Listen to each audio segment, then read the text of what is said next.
Defence സ്റ്റോക്സിൽ അധികം കേൾക്കാത്ത എന്നാൽ നിക്ഷേപകർക്ക് ഒരു വർഷം കൊണ്ട് 342% റിട്ടേൺസ് നൽകിയ ഒരു ഓഹരി പറഞ്ഞു വരുന്നത് Taneja aerospace and aviation limited. 1994 സ്ഥാപിതമായ Taneja aerospace and aviation limited പൊതുവ്യോമയാനം, അതായത് സൈനികേതര വിമാനങ്ങൾ നിർമ്മിക്കുന്ന രാജ്യത്തെ ആദ്യത്തെ സ്വകാര്യ മേഖലാ കമ്പനിയായിരുന്നു. ബാംഗ്ലൂരിലാണ് താൽ ആസ്ഥാനം. ഏവിയേഷൻ, സോഫ്റ്റ്വെയർ എഞ്ചിനീയറിംഗ് എന്നിവയുടെ കേന്ദ്രമാണ് ബാംഗ്ലൂർ. അവിടെയാണ് സ്ഥാപനം നിലകൊള്ളുന്നത്. ഗ്രൂപ്പിലെ മറ്റ് ഘടകങ്ങൾ താൽ ടെക് ഇന്ത്യ പ്രൈവറ്റ് ലിമിറ്റഡ്, താൽ ടെക്നോളജീസ് എന്നിവയാണ്. ഇന്ത്യയിലെ ബാംഗ്ലൂർ ആസ്ഥാനമായുള്ള ഒരു പ്രത്യേക engineering and design and development solutions ആണ് കമ്പനിയുടേത്. വേഗത്തിലുള്ള സമയ വിപണിയിലും ഒപ്റ്റിമൽ ബഡ്ജറ്റിലും വിജയിക്കുന്ന ഉൽപ്പന്നങ്ങൾ, പരിഹാരങ്ങൾ വികസിപ്പിക്കുന്നതിനുള്ള ഒരു ആഗോള കോർപ്പറേഷനുകളെ ഒരു ടാൽ ടെക് പിന്തുണയ്ക്കുന്നുണ്ട്. സമകാലികമായ CAD, CAM, CAE ടൂളുകളിൽ ഉയർന്ന വൈദഗ്ധ്യവും ക്ലാസ് ഡൊമൈൻ വൈദഗ്ധ്യത്തിൽ മികച്ചതുമായ കഴിവുള്ള ഒരു എഞ്ചിനീയർമാരുടെ ടീമാണ് ഇത് നയിക്കുന്നത്. വിവിധ വ്യവസായ ആവശ്യങ്ങൾക്ക് നൂതനമായ പരിഹാരങ്ങളും നൽകിപ്പോരുന്നു. Aerospace and defence, architecture, engineering and construction, plant engineering, automation, industrial machinery and heavy equipments, consumer electronics, energy transportation എന്നിവയാണ് ഇൻഡസ്ട്രി സെഗ്മെന്റ്സ്. ഇന്ത്യയിൽ ഒരു എയറോനോട്ടിക്കൽ വ്യവസായത്തിന്റെ വികസനത്തിനും പ്രത്യേകിച്ച് താങ്ങാനാവുന്ന പൊതുവ്യോമയാനം പ്രോത്സാഹിപ്പിക്കുന്നതിനും ഒരു സൗകര്യം ഒരുക്കുക എന്നതായിരുന്നു അക്കാലത്ത് കമ്പനിയുടെ ഒരു കാഴ്ചപ്പാട്. ഈ പ്രക്രിയയ്ക്ക് തുടക്കമിടാൻ 6 seat twin piston engine P68C aircraft, 11 seat twin turboprop Viator aircraft എന്നിവ നിർമ്മിക്കുന്നതിന് ടാൽ ഇറ്റലിയിലെ പാട്ടനേവിയുമായിട്ട് സഹകരിച്ച് പ്രവർത്തിച്ചു വന്നിരുന്നത്. അതിനുശേഷം കമ്പനി അതിന്റെ പ്രവർത്തനങ്ങൾ വൈവിധ്യവൽക്കരിക്കുകയും ഇന്ത്യയിലെ വ്യോമയാന എയറോനോട്ടിക്കൽ വ്യവസായങ്ങളുടെ പല വിഭാഗങ്ങളിലും ഗണ്യമായ സാന്നിധ്യം സ്ഥാപിക്കുകയും ചെയ്തിരുന്നു. Aircraft and aerospace manufacturing and aviation infrastructure, airfield and MRO എന്നിങ്ങനെ വ്യോമയാനവുമായിട്ട് ബന്ധപ്പെട്ട എല്ലാ ബിസിനസ് പ്രവർത്തനങ്ങളിലും ടാൽ ഉൾപ്പെടുന്നുണ്ട്. ഇന്നിപ്പോൾ നിലവിലത്തെ അവസ്ഥയിൽ തനേജ എയറോസ്പേസ് എന്തുകൊണ്ട് പേരെടുത്തു എന്ന് നോക്കിയാൽ അത് തനേജ എയറോസ്പേസ് ആൻഡ് ഏവിയേഷൻസിന്റെ ഒരു ബോൾഡ് മൂവ് കൊണ്ട് തന്നെയാണെന്ന് പറയാം. 2024 ഫെബ്രുവരി 21 കമ്പനി അതിന്റെ ഭാവി രൂപപ്പെടുത്തുന്നതിന് ഒരു വലിയ സാമ്പത്തിക നീക്കം നടത്തി. വ്യോമയാന വ്യവസായം സുസ്ഥിരതയും നവീകരണ തടസ്സങ്ങളും കൈകാര്യം ചെയ്യുന്ന ഒരു കാലഘട്ടത്തിൽ തനേജ എയറോസ്പേസ് ആൻഡ് ഏവിയേഷൻ ഒരു നിർണായക ചുവടുവെപ്പ് നടത്തിയത്.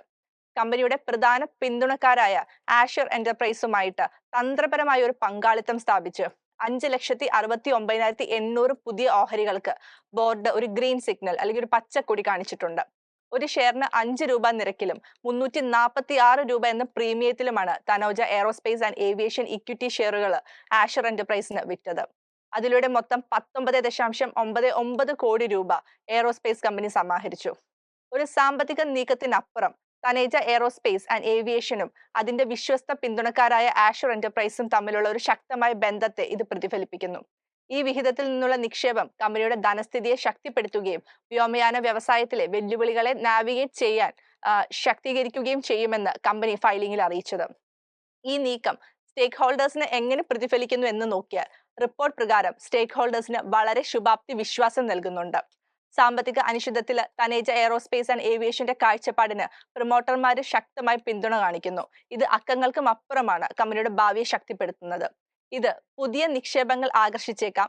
വ്യോമയാന രംഗത്ത് നവീകരണവും സുസ്ഥിരതയും പ്രോത്സാഹിപ്പിക്കും. കമ്പനിയുടെ കൺസോളിഡേറ്റഡ് ഇയർലി റിസൾട്ട്സ് അനലൈസ് ചെയ്യുമ്പോൾ നമുക്ക് മനസ്സിലാക്കാവുന്നത് നെറ്റ് സെയിൽസ് അഥവാ income from operations financial year 2023 31.86 കോടി രൂപയായിരുന്നു. 31.2 കോടിയാണ് 2022 ഫിനാൻഷ്യൽ ഇയറിൽ രേഖപ്പെടുത്തിയിരുന്നത്. എന്നാൽ ഫിനാൻഷ്യൽ 2021 34.52 കോടിയും. പ്രോഫിറ്റ് ആഫ്റ്റർ ടാക്സ് 2023 10.99 കോടിയും 2022 5.47 കോടിയും 2021 6.22 കോടിയുമായിരുന്നു. 2023 2021 വളരെയധികം ഉയർന്നിരിക്കുന്നത് നമുക്ക് കാണാൻ സാധിക്കുന്നുണ്ട്. ഇനി ഏർണിംഗ്സ് പെർ ഷെയർ നോക്കിക്കഴിഞ്ഞു കഴിഞ്ഞാൽ 4.41 2023 രേഖപ്പെടുത്തിയത്. എന്നാൽ 2022 2.19 2021 2.49 എന്നിങ്ങനെയായിരുന്നു. ഇതിൽ 2023 4.41 രേഖപ്പെടുത്തിയത് മുൻ വർഷത്തെ അപേക്ഷിച്ച് സ്റ്റോക്സിന്റെ ഓരോ ഷെയറിനും കൂടുതൽ ലാഭം 2023 ഉണ്ടാക്കിയതായിട്ടുള്ളത് വ്യക്തമാക്കുന്നുണ്ട്. ഇനി റിട്ടേൺ ഓൺ അസറ്റ്സ് നോക്കുകയാണെങ്കിൽ 2023 8.77% രേഖപ്പെടുത്തിയത്. അതിനൊപ്പം തന്നെ ഇൻവെസ്റ്റേഴ്സ് ആൻഡ് ക്രെഡിറ്റേഴ്സിന് വളരെ ഫേവറബിൾ ആയ 30.26 മടങ്ങ് എന്നൊരു മികച്ച ഇൻട്രസ്റ്റ് കവറേജ് റേഷ്യോയും കമ്പനി റിപ്പോർട്ട് ചെയ്തിട്ടുണ്ട്. ഇനി ഡിസംബർ 2023 Q3 റിസൾട്ട്സ് അനലൈസ് ചെയ്യുമ്പോൾ റവന്യൂ കഴിഞ്ഞ വർഷം ഇതേ കാലയളവിനെ അപേക്ഷിച്ച് -53% കുറഞ്ഞ് 2023-24 Q3 7.51 കോടിയായി. ത്രൈമാസ വളർച്ച അടിസ്ഥാനത്തിൽ Taneja aerospace and aviation limited കഴിഞ്ഞ 3 മാസത്തെ വരുമാനത്തിൽ 4.31% ഒരു കുതിപ്പ് സൃഷ്ടിച്ചത് നമുക്ക് കാണാൻ സാധിക്കുന്നുണ്ട്. നെറ്റ് പ്രോഫിറ്റ് കഴിഞ്ഞ വർഷം ഇതേ കാലയളവിനെ അപേക്ഷിച്ച് -15.82% ഇടിഞ്ഞ് 2023-24 Q3 2.5 കോടിയായി. ത്രൈമാസ വളർച്ച അടിസ്ഥാനത്തിൽ Taneja aerospace and aviation limited കഴിഞ്ഞ 3 മാസം മുതൽ അറ്റാദായത്തിൽ -6.37% ഇടിവ് സൃഷ്ടിച്ചു. നെറ്റ് പ്രോഫിറ്റ് മാർജിൻ കഴിഞ്ഞ വർഷം ഇതേ കാലയളവിനെ അപേക്ഷിച്ച് 5.92% ഉയർന്ന് 2023-2024 Q3 33.29% ഉയർന്നിരുന്നു. ത്രൈമാസ വളർച്ച അടിസ്ഥാനത്തിൽ Taneja aerospace and aviation limited കഴിഞ്ഞ 3 മാസം മുതൽ അതിന്റെ അറ്റാദായ മാർജിനുകളിൽ -10.23% ഒരു ഇടിവ് സൃഷ്ടിച്ചിട്ടുണ്ട്. എബിറ്റ് നോക്കിക്കഴിഞ്ഞു കഴിഞ്ഞാൽ 3.41 രേഖപ്പെടുത്തിയത് മുൻ വർഷം ഇതേ പാദത്തിൽ 4.64 റിപ്പോർട്ട് ചെയ്തിരുന്നത്. ഇനി തനേജ എയറോസ്പേസിന്റെ ഒരു ഷെയർ പ്രൈസിന്റെ റിട്ടേൺസ് നോക്കുവാണെങ്കിൽ 1 ഡേയിൽ നമ്മൾ കണക്ക് കൂട്ടുകയാണെങ്കിൽ 4.89% നേട്ടമാണ് രേഖപ്പെടുത്തുന്നത് കാണാൻ സാധിക്കുന്നത്. ഒരു വീക്കിൽ 11.25%, ഒരു മാസം 14.53%, 3 മാസ കാലയളവിൽ 100.25% നേട്ടം നമുക്ക് കാണാൻ സാധിക്കുന്നത്. ചുരുക്കി പറഞ്ഞാൽ എക്സാക്ട് ഒരു വർഷം മുമ്പ് 104 എന്നൊരു 52 വീക്ക് ലോ ചെയ്തിരുന്ന സ്ഥലത്ത് നിന്നാണ് നിലവിൽ 502.3 എന്നൊരു 52 വീക്ക് ഹൈ രേഖപ്പെടുത്തിയിരിക്കുന്നത് തനേജ എയറോസ്പേസ്. അതായത് 1 ഇയർ കൊണ്ട് 342.8% റിട്ടേൺസ് ആണ് നിക്ഷേപകർക്ക് തനേജയുടെ ഓഹരികൾ നൽകിയത്. ഇതെല്ലാം കൊണ്ട് കമ്പനിയുടെ മുന്നോട്ടുള്ള പാത നോക്കിയ സസ്റ്റൈനബിലിറ്റിയുടെ ഒരു ഫ്ലൈറ്റ് പാത്ത് കാണാൻ സാധിക്കുന്നു എന്നാണ് അനലിസ്റ്റുമാരും വിശേഷിപ്പിക്കുന്നത്. ആഷർ എന്റർപ്രൈസസിന് ഇക്വിറ്റി ഷെയറുകൾ അനുവദിക്കാനുള്ള തീരുമാനം മറ്റൊരു തന്ത്രപരമായ നീക്കത്തിന്റെ സൂചനയാണെന്നും അവർ വ്യക്തമാക്കുന്നു. ക്യാപ്റ്റീവ് ഉപഭോഗത്തിനായിട്ട് 400 kVp DC solar power plant സ്ഥാപിക്കുന്നതിനുള്ള ഒരു അംഗീകാരവും 180 ദിവസത്തെ നിക്ഷേപ ടൈം ലൈൻ ആവശ്യമുള്ള ഈ സംരംഭം സസ്റ്റൈനബിലിറ്റിയോടുള്ള തനേജ എയറോസ്പേസ് ആൻഡ് ഏവിയേഷന്റെ പ്രതിബദ്ധതയെ അടിവരയിടുന്നതാണ്. സൗരോർജ്ജം പ്രയോജനപ്പെടുത്തുന്നതിലൂടെ കമ്പനി അതിന്റെ കാർബൺ കാൽപ്പാടുകൾ കുറയ്ക്കുക, അത് മാത്രമല്ല വ്യോമയാന വ്യവസായത്തിലെ എൻവയോൺമെന്റൽ സ്റ്റുവേർഡ്ഷിപ്പിന് ഒരു മാതൃക സൃഷ്ടിക്കുകയും ചെയ്യുന്നു. എന്നിരുന്നാലും കമ്പനി ഈ ഹരിതയാത്ര ആരംഭിക്കുമ്പോൾ സുസ്ഥിര ലക്ഷ്യങ്ങളും സാമ്പത്തിക ലാഭക്ഷമതയും തമ്മിലുള്ള ഒരു റിലേഷൻ വളരെയധികം നിരീക്ഷിക്കേണ്ടത് അത്യാവശ്യമാണ്.